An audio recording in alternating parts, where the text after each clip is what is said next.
naman itong sinasabi ng blood test, ito hindi rin natin maintindihan ito. Bakit ka magkaka-blood test 2 araw bago yung fight? Tapos may kaya dito sa Manila naging balita, baka hindi matuloy yung fight dahil nag-i-insist ang Nevada Commission na kailangan maipasa yung test niya kung hindi nila ibibigay yung permit o recognition yung fight. Ano nang ba nangyari doon? Ganito kasi yun, 1 month before the fight, minadali nila akong magpa-medical, requirement daw ng Nevada Athletic Commission. So, dahil kailangan daw ng Nevada Athletic Commission na makuha yung yung requirement sa yung medical. So, nagpa-medical ako 1 month before the fight. So, lahat kumpleto.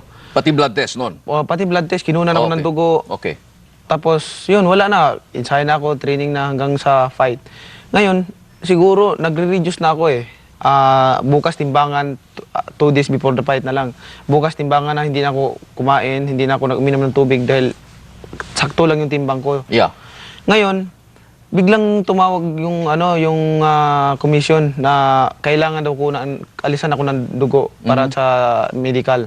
Sabi ko, tapos na yun nag-react yung kampo ko, si Coach Freddy, yung trainer ko, pati yung manager ko si Shelley. Nag-react, bakit kukunan ako ng dugo, natapos na. Ang sabi ng doktor daw, ng namin, nawala daw yung record ko. Nawala? Nawala yung record ko. So, una-una, kaninong kasalanan yan? Nung ospital, isa sa mga manager mo, isa sa mga tao mo, dahil hindi nila pinalo up yun, hindi na-verify na talaga nakasubmit na? Yun nga bakit walang record yung Nevada Athletic Commission na inapuran nila ako nung 1 month before the fight dahil kailangan daw nila ng record, medical record. Well, talaga mahirap paliwanag yun.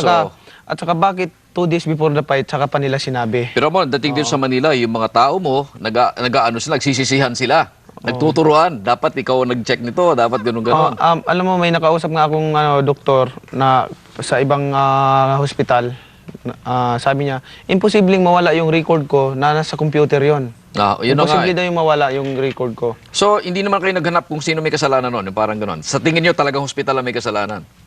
Hospital may kasalanan, pero hindi na namin inano kung kasi wala nang oras, wala nang panahon 2 araw na lang bago ang fight eh. Yeah. So hindi na namin kumbaga sa parang malaki ang duda ko ron na parang may doon taktik din nila yun na maniobra yun.